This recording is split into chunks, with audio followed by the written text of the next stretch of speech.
Another 1 million people challenge. Pa-feel lang. Parang naiyak ka sa gastos. Yung Fortuner niya, brand new talaga, two-tone, pero triangle po ang gulo. Ito pag gagamitin ko yung susi, papaandarin yung sasakyan. Dito ito to. Para itusok na natin kayo, pumasok ka na, simulan na natin.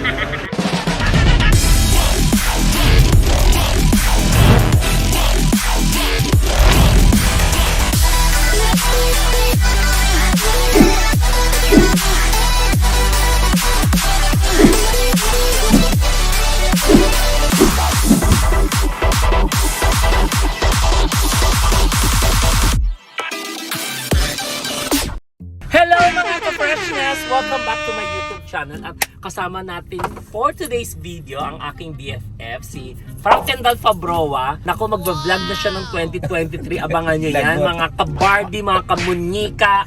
Subscribe na ninyo. Kailangan mag-campaign na tayo. Simulan na natin ang campaign na i-subscribe na siya dahil lalabas na siya ng 2023. Pero gusto ko lang i-share sa inyo mga ka-freshness. Itong video natin ngayon is isa sa mga achievement niya ni Kendall. Siya lang ang may hawak ng diary ko, kaya hindi ako pwede magloko dahil marami siyang screenshot, marami siyang mga kataguan na sikreto ko na alam niya lahat. Ayun. Way back 2008, gusto ko lang share sa inyo mga ka-freshes kung paano ko siya nakilala kasi isa siyang performer dati, isa siya sa mga group dancer ng mga bar. Na-invite ko siya sa aking bar tapos kailangan namin ng costume. So, siya ang nagpahiram sa akin na without any peso. Hindi siya naningil sa akin. Sabi niya, kuya, meron ako mga costume dito kasi nagpapadala ako ng mga talent sa Japan. So, gamitin mo to. Natuwa naman ako doon. Tumatak sa akin. Yung mga taong nag-iwan sa akin ng marka talaga, malapit sa akin talaga sa puso ko yun. At talagang gusto ko rin suklian ng doble-doble. Depende yan kasi sa tao eh. Kung kapag mabait yung tao sa'yo, syempre, suklian mo rin ng triple. Ganun yun. Si Kendall, isa sa mga tumatak sa puso ko rin noong 2008. Afterward, hindi na kami nagkita kasi nga, nag-show siya sa iba't ibang bar. One day, bigla siya pumunta dito sa akin. Anong year nga yun? That was 2013. 2013. So after 5 years, pumunta siya sa akin. Nag-solicit siya sa akin. Sabi niya, kuya, pwede ba akong humingi sa iyo ng tulong? Kasali ako sa PGT. Kailangan makapaslak man lang daw siya.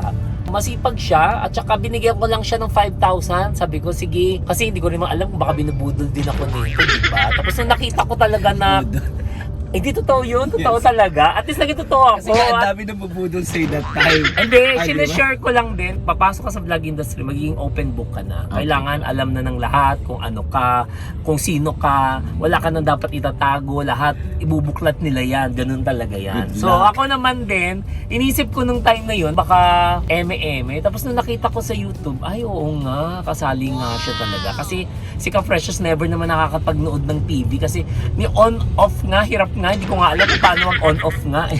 Minsan naghahanap pa ako sa remote. Lumaki kasi si Ka-Freshness, puro trabaho na talaga. Alam naman ninyo yung mga Gen X, no, na panahon namin ay hindi kami sobrang spoiled, hindi kami sobrang pabebe. Although gusto ko yung mga Gen Y tsaka Gen Z.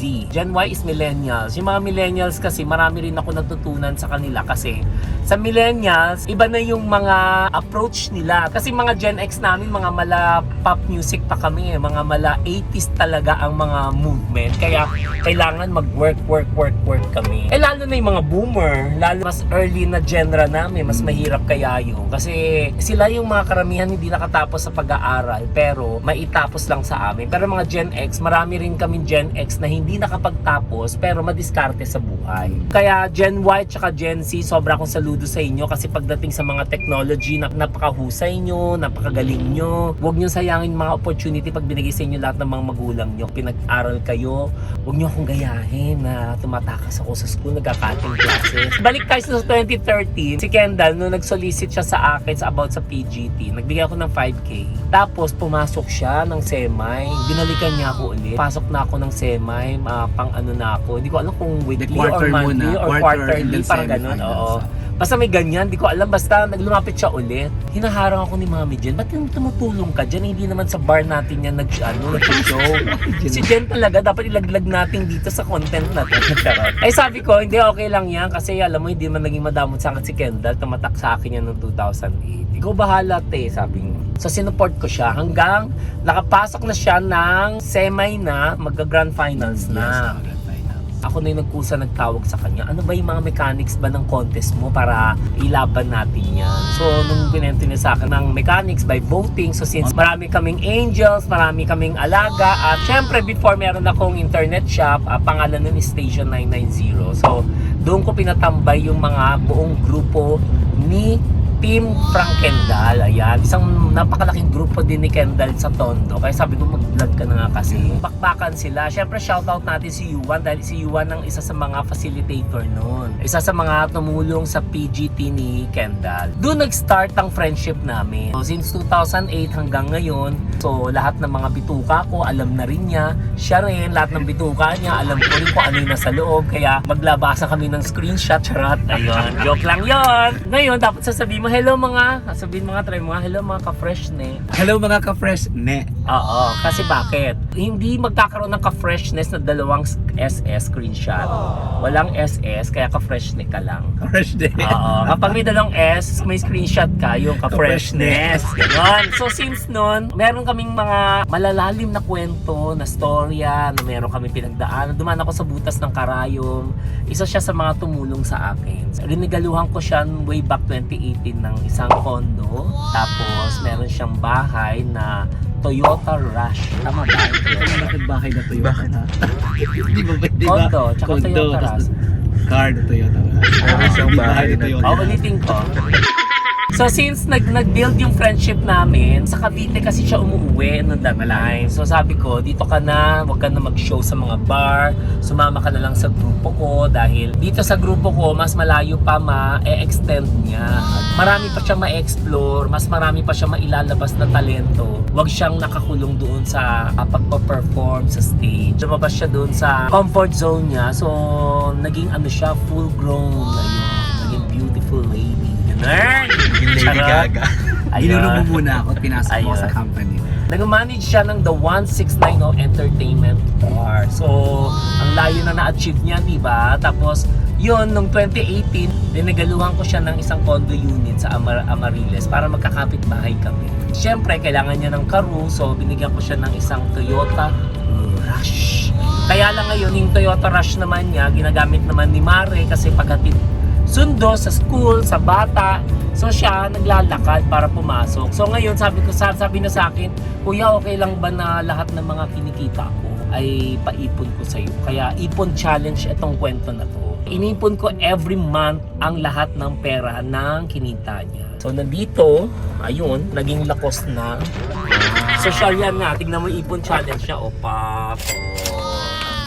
Yan. So makikita nyo, naka-rubber band yan. Kasi every week, tinatabihan ko siya ng 100k. Kasi kapag bangko yun, di ba papel yung nakaano. So ito goma talaga. So earnings niya talaga every week, tinatabihan ko siya. Kasi need niyang magtabi. Actually, lumagpas siya ng konting 1 year na inipon niya yun. So, ipon challenge by brand new Fortuner 4x2 LTD. At wag katutong yan, ibang klase. Top of the line yan, Ken. Kasi mas pinili ko yung 2023 kasi gagastos din naman na at napag-ipunan challenge na yan, doon na tayo sa pinaka-high-end. Ipon challenge lang. Ipon challenge pa lang. Kaya, Ano? mas pinili ko na yung pinaka-high-end na yung 2023. Kapag 2022 naman din kasi, mas mababa yung rate. Kasi kapag 2023 ka, yung rate mo, yun talaga yun. Yung value kasi ng sasakyan, alam mo, kapag nag-i-invest kayo mga ka-freshness, kailangan isipin nyo rin minsan kung ano yung worth it. Minsan marami kasing hayahay, maraming gusto kagad may sasakyan, pero hindi nila naisip, ang sasakyan every year, pababa ng pababa ang presyo. Kasi parang cellphone din lang yan. Pababa ng presyo kasi may lumalabas ng bago. Not unlike sa bahay, mag-i-invest ka, pataas ng pataas naman. Kasi yung investment mo naman din, kukwentahan mo rin. Kung ipaparent mo, medyo talo ka pa rin kasi ilang taon pa. Pero at least na-invest mo. No? Hindi hindi mo siya naigastos. Special shoutout pala kung gusto nyo kumuha ng mga properties, Ryan Soto, licensed realtor yan. Dahil sa kanya ako lagi kumukuha. Panoorin nyo dahil bilang 690 manager si Kendall at si Mami Jen sa Apollo, namigay kami ng bahay ulit. Meron kami ibagong inahon na buhay. So, abangan nyo sa vlog ko dahil nilalabas ko lahat yon para ma-share ko sa inyo kung paano ako mag-inspire ng tao, paano ako mag-groom ng tao, paano rin ako mag-level up ng tao. At lahat ng mga nag-work under sa umbrella ko, binibigyan ko ng opportunity. Kaya huwag niyong sasayangin lahat kayo. Kung kapag may opportunity, grab kayo ng grab. Grab! So, nandito tayo ulit sa Toyota Marikina. Ayun, balik tayo sa suki natin, si Miss Lori. Ayun, so, si Miss Lori nakakailang benta sa akin dito kasi pag nag-vlog ako, marami nag-inquire sa kanya, may na-close deal daw siya ng 3 unit pa na-close mo. Hello po, Lori Tan, Toyota Marikina. Ulit po, nagpapasalamat din po kay Sir Wilbert for choosing Toyota Marikina po. Oy, suki-suki ako dito ha. At abangan ninyo kasi meron din akong another vlog, gift ko para sa sarili ko. Abangan nyo kung ano yung sasakyan. Hello po. Yes po, yes po. Nice meeting you. Let's go magbabayad sa cashier. Ang ipon challenge ni Frank and Dal Fabroa. Let's go! Ay, sarado na! Hindi po. Pabubuksan talaga. Ano na-feel mo ngayon? Sobrang saya. Kasi, alam mo na. Excited ka na? Of course naman, sobrang saya ako. Siyempre, ito na yung pinagpagudan naming Ipon Challenge. Sa mga ka-freshness don't forget, pag nag-inquire kayo, hanapin nyo si Lori Tan sa Marikina, Toyota Marikina. Lori Tan, Toyota Marikina. Ang taro, may sariling page ka ha, pues. I-report natin. Parang naiiyak ka. Sobra po ako. Natutuwa kasi hindi ko akalain sa Ipon Challenge na ginawa namin ni BFF, Boss Wilbert. Ito na po siya ngayon. Kaya abangan natin, tignan natin ngayon. Sobrang saya. Parang naiiyak ka. Ang yaman naman ni Kendall. Hindi naman siya. Tignan mo, Prada pa bang wallet niya? Ah, ang yaman. Pero ano, 50 pesos? Luma na to. Ka nang dyan. Parang hawak nga. Yes, 1 million. Another 1 million Ipon Challenge. Pa-feel lang. Parang naiiyak ka sa gastos. Baka muna iba picture ko. Happy ako sa'yo. Congrats. Di ba pinag-uusapan lang natin, bibili ka ng kotse. Kasi yung kotse mo, gamit ni Mami Kaya nga Cathy. nagpost ako nung nakaraan. Thank you, Jesus. Thank Gcash. Tapos bukas wala kang ulam. Balik mo na sa tundo ulit. Kaya mo yung pagpag. Pero at least hindi ka nahuhulas. Fresh pa din. I like your bangs. Pasay na lang po. Dito na lang po. Ito na. Punta ko ano. Punta Saudi. Yung Fortuner niya, brand new talaga, two-tone, pero triangle po ang gulong. Ito po ang bagong labas ngayon 2020. Triangle po ang gulong, so wala tayong magagawa. Tignan natin kung paano niya itatakbo yung bagong sasakyan. Forward pa na, no? Ano pa kayo? So, ano mo si Miss Lori? Jowa? Marami kayong boss na naging jowa yung mga ano. Hindi na tuloy sumama na iyan. Baka may malalaman eh. Guilty yung ganon. Hindi po. Chef, nakakaramdam, sabi niya. Dito naman muna ako. Hindi kasi kailangan sa cashier ng isang tao para daw dun sa money. Hello po. Pwede. Let's Sige, go. pa-picture ka muna. Mahal po ang oras ng freshness number 20. 5,000. Tumatakbo ang? Ang metro po niya. Dahil po dyan bawas po ang rate na personal life. Okay lang yun. Sure na. Pero matagal ka na dito, di ba, bakla? Opo, 2016. Mas matagal siguro. Almost 20 years. Nagsi-16 years. Ayun. So, paano kayo? Isang team kayo ng Marikina? Isang team. Magkakasama kayo? Or meron pang ibang team? May iba pa pong team. Pero ilang team dito? 8. Sino pinakamalakas? Kayo. Makikita ba yung unit ko? Silipin ko. Nakapila na 14 po siya. Happy. Parang tulala ka. Oh, actually. Speechless. Sobra. Bukas na ba? Naiiyak ka.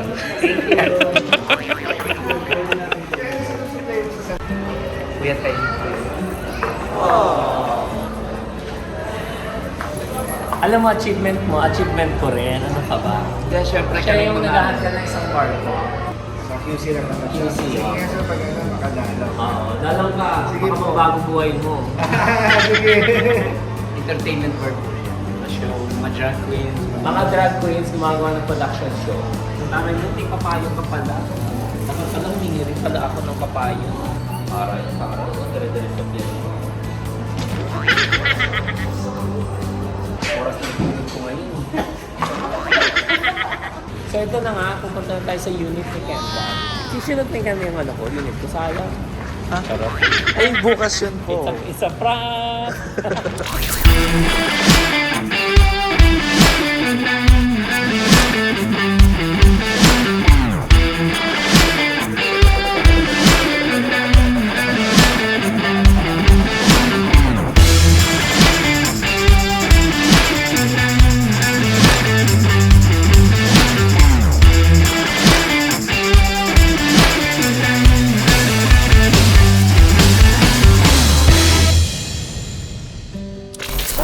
Wow! Mas. Oh my God. Speechless ako. Ay, di ba?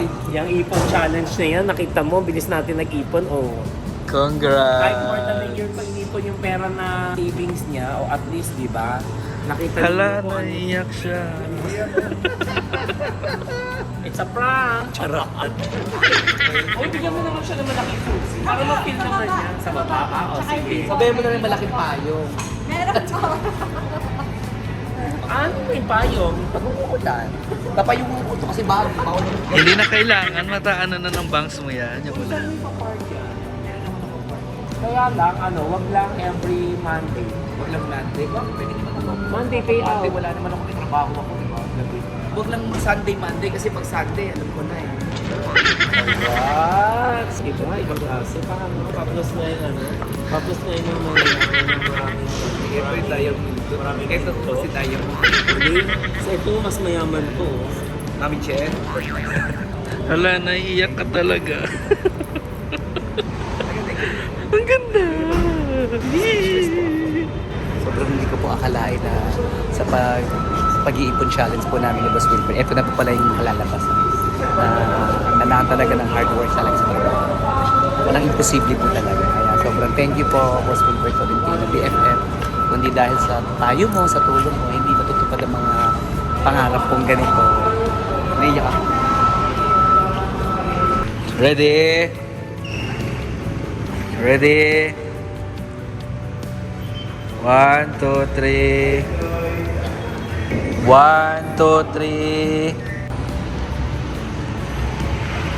Yan! So, nandito na, di ba? Napakalaki susi. Ito ang gagamitin mo pagbukas. Ito yung challenge sa'yo. Kasi dapat triangle na yung gulong. So, since dinabas nila, bilog pa rin. Kasi naiya sila sa client. So, ito pag gagamitin ko yung susi, papaandarin yung sasakyan. Ay, gagamitin. Dito ito to. Itusok na natin yung pumasok ka na. Simulan na natin. Ayun. Siyempre gusto natin mag-thank you muna sa Toyota Marikina. At don't forget, hanapin nyo si Lori Tan Toyota Marikina. Hindi ka nga, bakla. Ayun. At nandito yung number niya. Ayan. Ayun. Kung napanood nyo yung unang vlog ko at marami naging part, dami bumili sa kanya, tuloy pa rin kayo dahil bibigay niya lahat ng mga freebies sa inyo. Lahat ng mga kailangan nyo, bibigay nila. Kahit na square pa na gulong, bibigay nila sa inyo. Free full tank. Oo nga. At sorry ka, meron siyang free payong.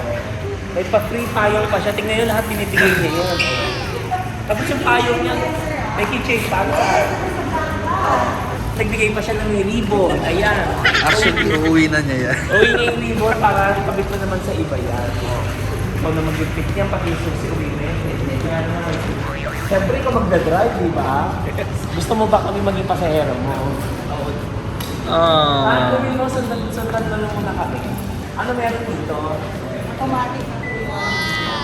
Ay, antara. Actually, ginagawa. Oo. Ayan tayo eh. Wala sa bundok. Okay, ayan tayo eh. Ang late kasi ng bias eh. Shit, ang bango, amoy goma. Oh my God, buksan natin ang ilaw. Wow, tara, LED. Ay, Lady Gaga. Ay, picture with Lady Gaga. Picture with Lady Gaga. Taray. 1, 2, 3. Smile. Empty tank. Diyos ko, gipit. Walang tangke kaagad. Let's go. Siyempre, magpapakarga tayo. Teka, ano ba to? Diesel unleaded o diesel daw? Diesel? Oh. Diesel? Diesel. Tapos nga mga swerte. Oh, supportahan nyo si Kendall ha sa The 169 Entertainment Bar. Ito yung address. Siya po yung pinaka-operation manager ng... Actually, ano nga siya? COO. Chief Operating Officer siya. Tapos, syempre, may profit sharing din siya. Kasama rin siya sa lahat ng kinikita ng bar. Sinishare din namin sa lahat ng mga models, sa lahat ng mga performer. So, makikita ninyo, ma-upload pa namin kung sino na-reward namin ng bahay. Abangan din nila kung sino-sino talaga ang isa sa mga babaguhin natin na buhay sa 69, no? Ayan. Model natin na bibigyan ng, of course, bibigyan ni Ka-Freshness ng bagong brand new house and lot. At, syempre, service na airpods. Oo. Sorry. Wala yun sa ibang bar. Charot.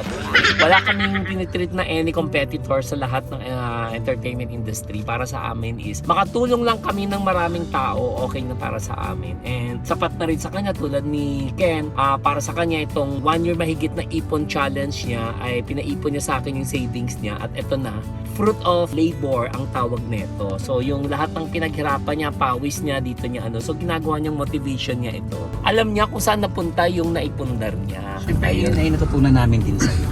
Siyempre, ikaw. Ayun. So, actually marami kasi nagtatanong sa akin during pandemic days. Siyempre, ako kasi, inuuna ko muna yung emergency funds.